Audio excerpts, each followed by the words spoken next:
wabarakatuh.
dan juga af'al terhadap hamba-hambanya.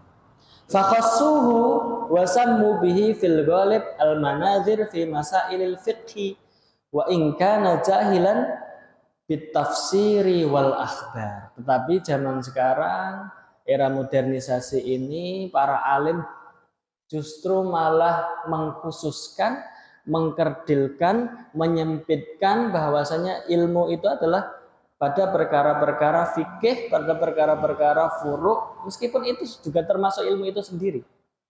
Dan nggak masalah, dan kita mempelajarinya. Tetapi Ibnu Qudamah di sini mengingatkan bahwasanya ilmu itu ya yang menghantarkan kita untuk ingat kepada Allah.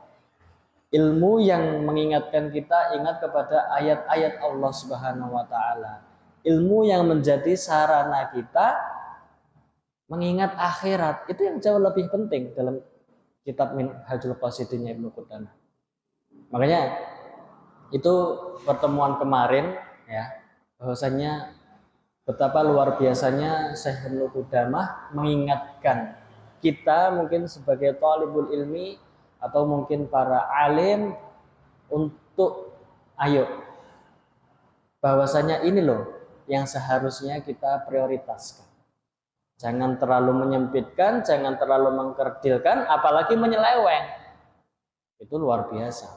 Apalagi pada zaman modernisasi ini, zaman akhir ini, banyak sekali fitnah-fitnah yang terjadi pada kita, yang terjadi pada dunia taklim, yang terjadi pada dunia pesantren, dan yang sebagainya. Ada salah satu hadis itu ya, hadisnya Hasan, hadis riwayat Ahmad. Aktsara munafiki ummati qurra'uha. Ya. Aktsara munafiki ummati qurra'uha.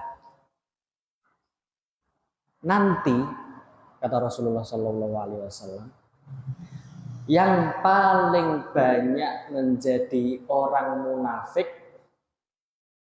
ya pada umatku itu adalah orang-orang penghafal Al-Quran. Ini hadisnya Hasan ya. Aktsara munafiki ummati qurra'uha. Nanti yang paling banyak menjadi orang munafik pada umatku pada hari kiamat nanti, siapa? Qurra'uha. Orang-orang yang menghafal Al-Quran. Tentu dalam hal ini adalah orang-orang yang menghafal Al-Quran dengan niat yang tidak benar. Ini kan hadisnya luar biasa. Jangan-jangan kita, jangan-jangan jenengan, jangan-jangan anak cucu kita, jangan-jangan pesantren kita niatnya belum benar. Makanya di dalam pondok pesantren, terutama tahfidz itu ya, PPTQ, Pondok Pesantren Tahfidzul Quran, kita selaku muallim, pengajar itu kalau bisa di setiap harinya mengingatkan santrinya untuk menjaga niat ikhlas, menjaga niat bahwasanya kita itu menghafal Al-Quran, bahwasanya hanya mengharap ridha Allah, bukan menghafal Al-Quran dengan niat bla bla bla untuk yang menguntungkan dia, untuk yang membawa harum nama dia, untuk yang menjadikan dia dihormati orang lain dan lain sebagainya. Nanti aku hafal Al-Quran, terus aku melu lomba, juara 1, hadiahnya umroh dan lain sebagainya dan lain sebagainya. Boleh enggak mengikuti lomba? Boleh, enggak menjadi soal bagi kami pribadi. Bahkan untuk mengikuti arus zaman atau tren untuk menjaga eksistensi pondok pesantren kita harus berkomunikasi dengan pondok pesantren yang lain. Salah satunya mengikuti event-event, salah satunya mengikuti lomba-lomba, agar pondok pesantren kita ini eksistensinya terus terjaga. Tentu niatnya dijaga biar menjadi terus baik untuk menggapai ridha Allah Subhanahu wa taala. Karena luar biasa, munafik itu kan fiddarkil asfal minan nar. Lihat apa nggih? Tempatnya di mana? Neraka paling bawah. Itu kan ngeri sekali. Aktsara munafiqi ummati qurra'uha.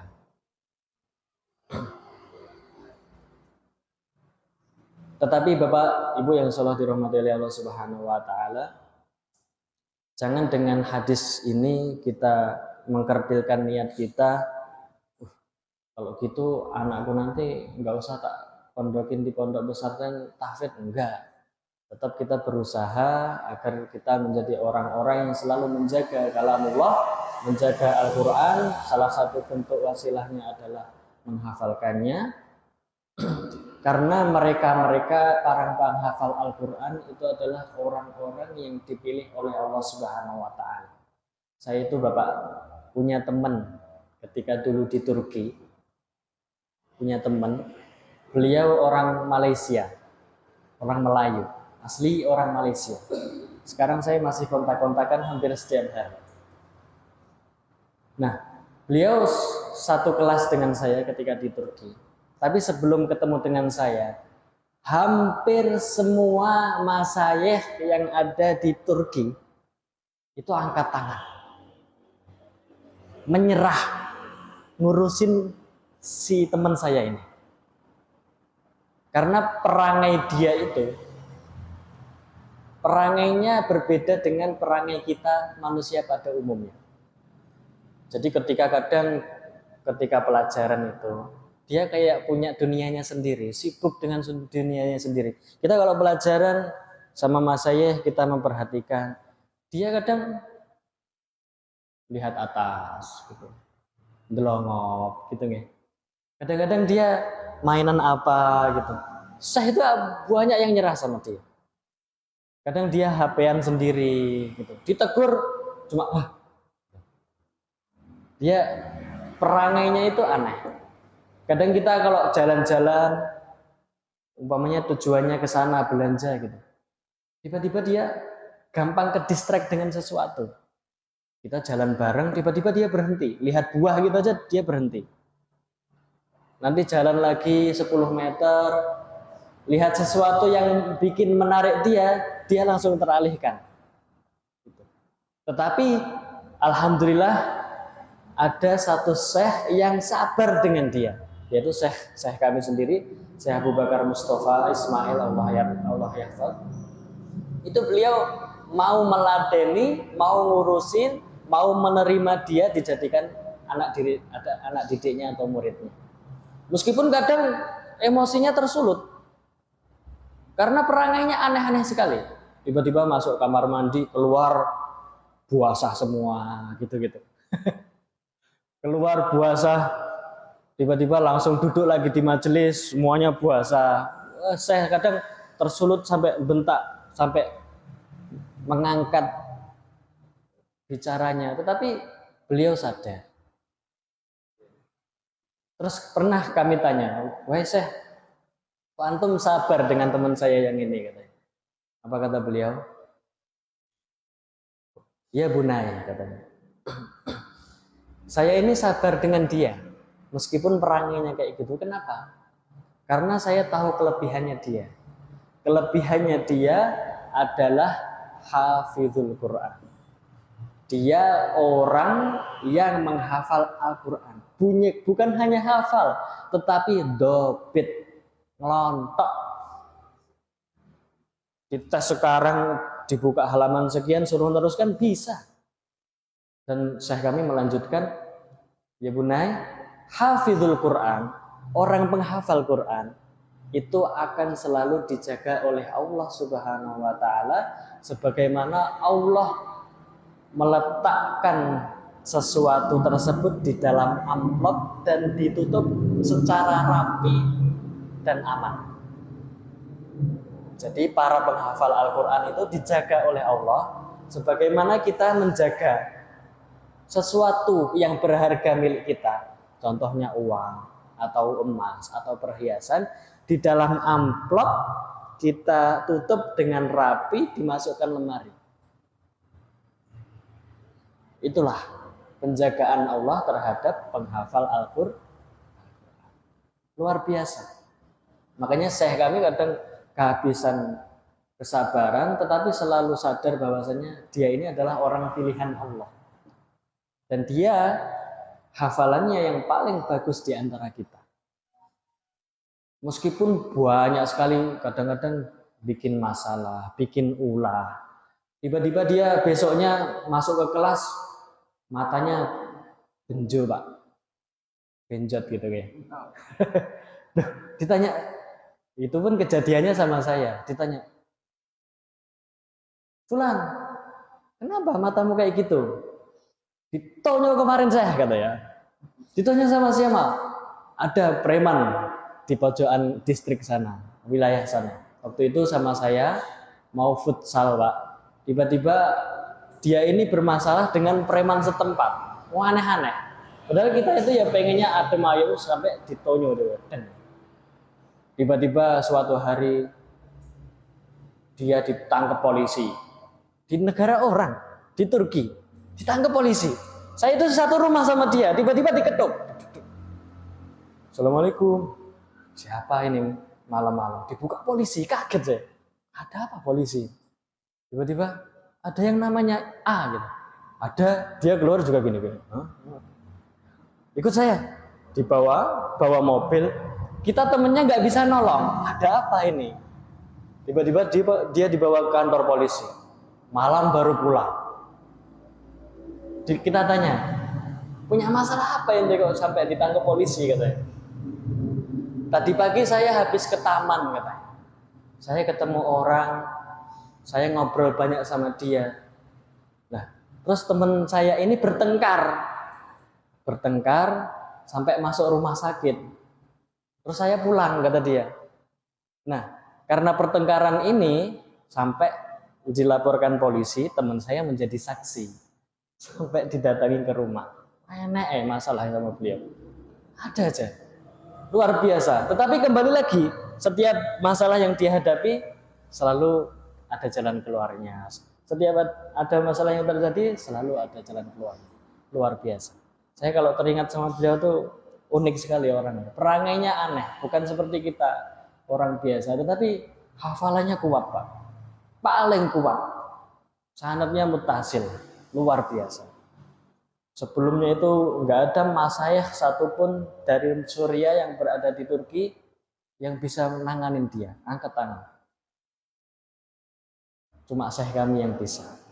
Alhamdulillahirabbil alamin. Nah ini betapa Allah Subhanahu wa taala peduli dan selalu menjaga para hafidhul Quran. Semoga kita bisa menjaga Al-Quran, anak keturunan kita nanti atau saudara kita nanti menjadi hafidhul Quran. Allahumma amin. Bapak yang dirahmati oleh Allah Subhanahu wa taala, al-lafdhu as-salih. Sini Ibnu Qudah mau menyampaikan apa lafaz-lafaz yang sudah berubah maknanya dari yang dimaknai oleh para salafus saleh dulu. Salah satunya adalah yang selanjutnya adalah tauhid. At-tauhid. Wa qad kana dzalika isyarah ila antarul umur kulluha minallahi ta'ala. Ya. Bahwasanya tauhid itu isyarat untuk kalian semua melihat segala perkara semuanya itu dari Allah Subhanahu wa taala.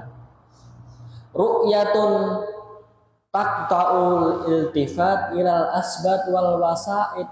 Ya, penglihatan yang tanpa ada sarana maupun wasilah. Jadi murni kita melihat segala sesuatu, segala perkara itu semuanya dari Allah Subhanahu wa taala. Itu adalah tauhid. Mana tauhid yang sesungguhnya? yang disampaikan oleh Syekh Ibnu Qudamah di dalam kitab Mukhtasar Minhajul Qasidin. Fayasmaru dzalika at-tawakkal waridha. Yang mana dengan itu semua membuahkan satu tawakal, yang kedua ridho. Jadi ketika kita melihat segala sesuatu, segala perkara itu dari Allah Subhanahu wa taala, itu akan membuahkan tawakal dan ridho dari Allah Subhanahu wa taala. Wa qad ja'alal, tetapi sekarang kata Syekh Ibnu Qudamah, ibarah an sina'atil kalam fil usul. Tauhid ini suatu ibarah tentang ilmu-ilmu kalam, ilmu-ilmu usul dan lain sebagainya. Agak terlalu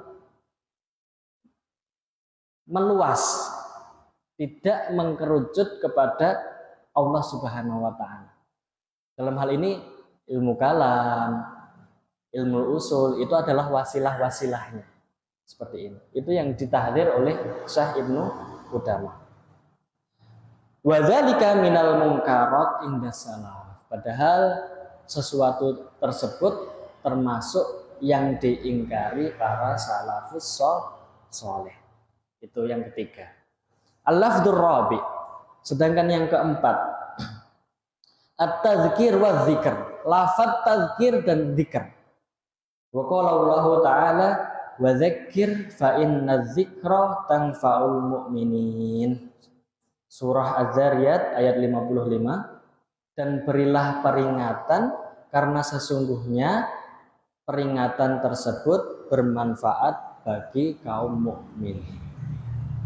Wa qala Nabi sallallahu alaihi wasallam, "Idza marartum bi riyadil jannah farta'u." Rasulullah sallallahu alaihi wasallam pernah bersabda, "Jika kalian melewati riyadul jannah, kebun surga, farta'u, maka masuklah." Jadi kalau kalian itu melewati kebun surga, jalan-jalan melewati kebun surga, masuklah kata Rasulullah, farta'u. Qalu, terus sahabat bertanya, wahai Rasulullah, wa ma riyadul jannah? Yang engkau maksud taman surga ini apa wahai Rasulullah? Qala, Rasulullah sallallahu alaihi wasallam bersabda, majalisul dzikri, yaitu adalah majelis-majelis zikir. Salah satunya semoga insya Allah Masjid Sabilul Marzukin hari ini. Ini adalah majelis zikir, majelis ilmu. Mungkin apa nggih? Nggih. Jadi kalau seandainya kita melewati majelis zikir, ya kita masuk. Farta'u kata Rasulullah, masuklah, bergabunglah. Kenapa? Karena kata Rasulullah itu adalah riyadun atau raudatun min riyadil jannah. Salah satu taman dari taman-taman surga. Subhanallah. Fanaqalu dzalika ilal qisas wa ma yahtawi alaihi al-yaum majlisil qassi minas sathi wat tama. Tapi kata Syekh Ibnu Qudamah, tetapi sekarang ya majelis-majelis zikir itu sudah mulai berbeda. Sudah mulai ada kualitas yang menurun. Apa kata Syekh? Majlisul qassi minasyadhi wat tomat. Majelis-majelis zikir sekarang itu banyak yang persentase terbesarnya hanya menyampaikan tentang dongeng, tentang cerita-cerita yang sifatnya tidak ada marojeknya. Kira-kira enten pembuatan majelis yang seperti itu. Majelis yang enggak ngaji kitab, majelis isinya kata-kata, baik. Kata-kata hari ini napa? Kata-kata. Majelis yang menyampaikan tentang cerita-cerita bisa jadi khurafat.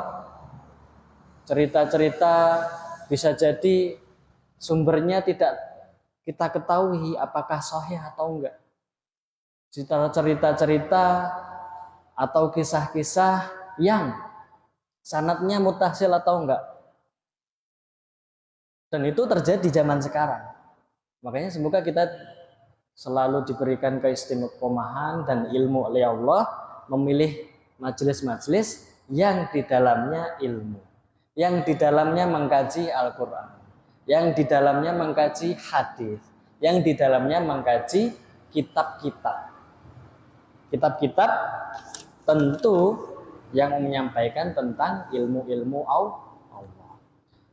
Wa man tasyaghala fi wa'dihi bi dzikri qisasil awwalin falyalam anna aktsara ma yahki fi dzalika la yathbut.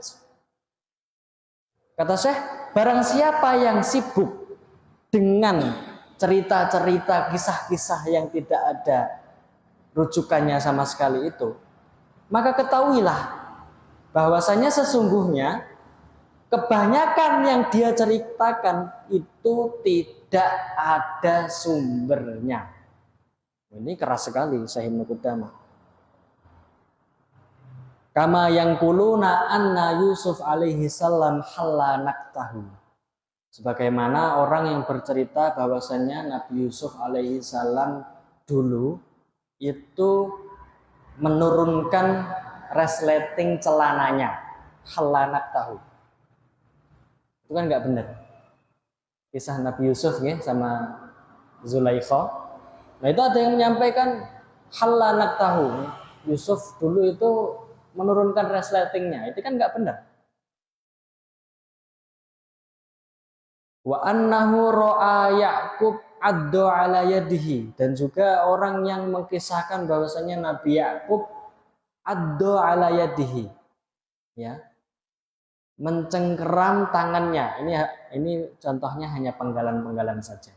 Wa anna Daud jahaza Uria hatta kutila, dan juga Nabi Daud menyuruh Uria ke medan perang sehingga terbunuh. Famithlu hadza yadurru sima'uhu. Dan cerita-cerita yang enggak benar ini sangat berbahaya ketika kita mendengarkannya. Cerita-cerita semisal ya cerita-cerita yang khurafat, bentuknya itu cerita-cerita yang ngawur, cerita-cerita yang ditambah-tambahi, cerita-cerita yang bumbunya kebanyakan dan lain sebagainya. Cerita-cerita Israiliyat yang mungkin terlalu banyak tambahan-tambahannya dan lain sebagainya. Apalagi menjuruskan untuk fitnah-fitnah atau malah mengejek para salaf, mengejek para nabi-nabi kita terdahulu. Sebagaimana anna Yusuf halla naktahu. Naudzubillah wa liyadzubillah min dzalik. Wa amma syatha wa tamat, sedangkan cerita-cerita atau kisah-kisah yang seperti itu, famin asyad ma yu'za al-awan, siapa yang paling dirugikan? Yang paling dirugikan di sini adalah awam, orang-orang awam, orang-orang yang nggak tahu ilmu, yang nggak punya fondasi ilmu agama. Mereka yang paling dirugikan. Mereka mendengarkan, percaya, semuanya ketok. Ini kan bahaya. Beda kalau orang yang punya fondasi ilmu agama, dia bisa memfilter omongan orang lain yang disampaikan orang lain. Tetapi kalau orang awam, ini yang bahaya, kasihan mereka. Mereka menelan mentah ilmu tersebut, cerita-cerita tersebut, malah disampaikan kepada yang lain. Justru banyak sekali madorot, kerusakan, dan bahaya yang lain yang bakal disampaikan. Ini ngeri sekali. Li'annaha tastamilu ala zikrul mahabbah wal wisal wa alamul firaq. Karena kisah-kisah tersebut itu mengandung sesuatu cinta-cintaan, mengandung sesuatu yang menimbulkan syahwat, mengandung sesuatu yang bisa menuju kepada perpisahan, alamul firaq. Ini kan bahaya sekali. Wa amatul hadirina ajlaf, sedangkan orang awam yang hadir tersebut itu mereka imannya yang paling lemah, kasihan. Biwatinihim mahsutun bisyahawati wa hubbus suwar. Dengan hal ini bisa jadi mereka itu ngaji malah membakar nafsu mereka, membakar syahwat mereka. Kasihan. Pengajian kemarin itu kan viral, ada pengajian, tetapi juga ada konsernya. Enten apa mboten? Enten ternyata. Itu kan bahaya. Konsernya yang dinyanyikan bukan lagu-lagu qasidahan, bukan lagu-lagu nasyid, tetapi lagu-lagu yang ternyata lirik-liriknya itu ada bumbu-bumbu syahwatnya, ada bumbu-bumbu nafsunya, ada bumbu-bumbu mahabbahnya, dan lain sebagainya. Dan itu yang sangat berbahaya sekali. Fala yahriku dzalika min qulubihim illa ma huwa mustaqinnun fi nufusihim. Tidak ada yang terbakar pada diri mereka, orang awam tersebut, kecuali malah membakar syahwat mereka, membakar nafsu-nafsu mereka. Fayasta'illu fiha nar syahwat. Maka terbakarlah api syahwat tersebut. Ini kan bahaya. Fayusihun, dan malah menyala berkobar, wa kullu dzalika fasadun, dan semua itu mengantarkan kepada kerusakan. Ini bahaya. Makanya semoga kita semua bisa dianugerahi oleh Allah atau bisa dipilih oleh Allah orang-orang yang bisa memilih mana majelis-majelis yang zikr, majelis-majelis ilmu yang bagus, yang menyampaikan ilmu Allah, dan terhindar dari majelis-majelis yang isinya hanya sesuatu yang kurang bermanfaat, kisah-kisah yang tidak tahu dari mana asalnya, apalagi sesuatu tersebut malah bisa membakar syahwat kita, membakar nafsu kita, nafsu terhadap dunia, nafsu terhadap sesuatu yang menuju kepada kerusakan. Wallahu a'lam bishawab. Ini semua adalah sesuatu yang mestinya kita sadar dan menghindarinya. Warubbama, Syekh Ibnu Qudamah melanjutkan, ihtawasyathu ala da'awal aridah fi mahabbatillah ta'ala. Dan bisa jadi majelis tersebut itu menyampaikan tentang ayat-ayat Allah. Ayat-ayat Allah. Menyampaikan tentang cinta kita kepada Allah Subhanahu wa ta'ala. Tapi terkadang kalau itu berlebihan, fihi wa fi hadza dararun adzim. Syekh Ibnu Qudamah mengomentari, justru kadang ini sesuatu yang membawa kerusakan, membawa bahaya. Majelis apa tersebut? Yaitu waqad taraka jamaah minal fallahina fallahatahum. Yaitu yang mengakibatkan sebagaimana para petani yang meninggalkan pekerjaan taninya, yaitu majelis-majelis ya yang terlalu berlebihan untuk terus mengajar akhirat sehingga dunianya ditinggalkan. Ini juga salah. Makanya kita ini adalah ummatan wasaton. Kita adalah wasatiyah, nggak terlalu ekstrim, juga nggak terlalu memudah-mudahkan, nggak ifrat juga nggak tafrid. Kalau ekstrim nanti ujungnya adalah radikal, ujungnya adalah marginal. Tetapi kalau memudah-mudahkan, ujungnya juga liberal. Salah semua. Terlalu memudah-mudahkan, terlalu dibungkus dengan kata open-minded. Kita ini harus open-minded katanya. Jadi kita menerima semua ilmu, memudah-mudahkannya. Wah, itu kalau kita nggak memiliki pondasi agama yang baik, filter yang baik, bisa jadi kita terjerumus kepada liberal. Puncak dari liberal itu adalah the God is dead. Tuhan telah mati. Ini kan bahaya sekali. Mereka tidak percaya lagi konsep atau teori ketuhanan. Karena kata mereka konsep atau teori ketuhanan itu nggak relevan lagi pada hari ini. Ini kan bahaya. Saya ini sukses di dunia ya karena ilmu saya. Saya sukses di dunia ya karena usaha saya sendiri. Banyak kok orang-orang yang ngaji, orang-orang yang paham agama, tapi miskin. Ini kan bahaya sekali. Ini sudah termasuki teori-teori liberal pada dia.